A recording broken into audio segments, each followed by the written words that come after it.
तालतमाल सुशोभित तीरा गान करा जाउथिला वंदे उत्कल जननी ठिया हुई सम्मान जनाउथिले उपस्थित जनता आउ मंचासीन अतिथि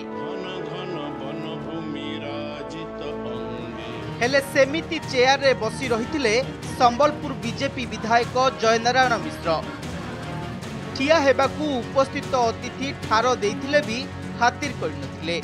राज्य संगीत को एभली असम्मान ओडिया अस्मिता को जेतिकी कुठारघात ताठारु अधिक परितापर विषय होउची जयनारायण प्रतिक्रिया।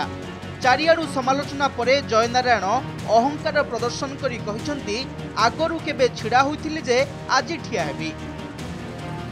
शुणु राज्य संगीत को अपमानित करने पर केमिति बेपरुआ ढंगरे प्रतिक्रिया रखुछंती विधायक।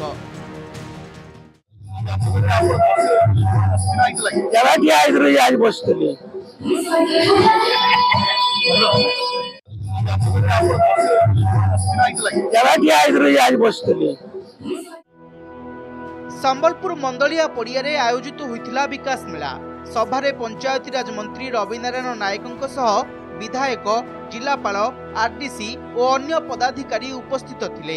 कार्यक्रम आरंभ राज्य संगीत गान करा जायथिबा बेले केवल जयनारायण छिड़ा न होई बसी रहिथिले। जने विधायकंकर एभली आचरण और प्रतिक्रिया को सबु महलरे समालोचना करा जायछि।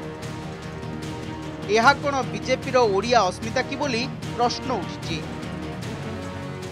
से कथा कहिसंती बसी रुहे बोली ताले एटा दुर्भाग्यजनक कहीं यहाँ जहाँ भी हो ओडिशार आम आसेम्बली रे से जयनारायण बाबू मेम्बर थे यहाँ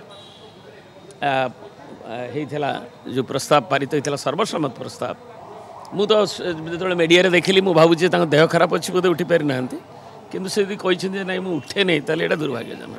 यहाँ हूँ जो अस्मिता कथा कहते से अस्मितार यहाँ हूँ उपयुक्त परिचय जो अस्मिता कथा ओडिशार ओडिया अस्मिता कहते ओडिया अस्मिता नुहे भारतीय जनता पार्टी अस्मिता हूँ आरएसएस अस्मिता तेणु आरएसएस से जो ध्वजा को छाड़िले से अन्य कहारी के मान्यता दियंती नहीं। राज्य प्रति कि राष्ट्रपति वास्तविक सेमानकर कौनसी सम्मान बोध नहीं कि सेमानकर कौनसी आंतरिकता मध्य नहीं। तेणु भारतीय जनता पार्टी कार्यकर्ता हूँ कि नेता हूँ कि विधायक हूँ कि सांसद हूँ तांकठू आशा करवा तो मूर्खामी।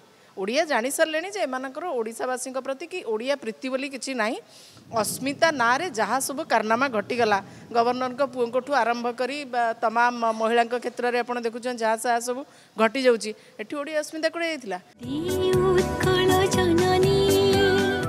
वंदे उत्कल जननी को राज्य संगीत मान्यता पाई 1995 दाबी हुई आसुथिला।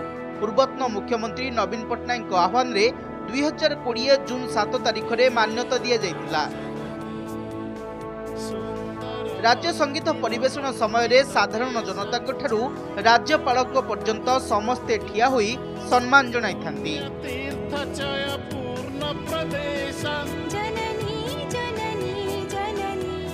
हेले जयनारायण जने जनप्रतिनिधि होई भी विधि व्यवस्था को फू कर दैछंती।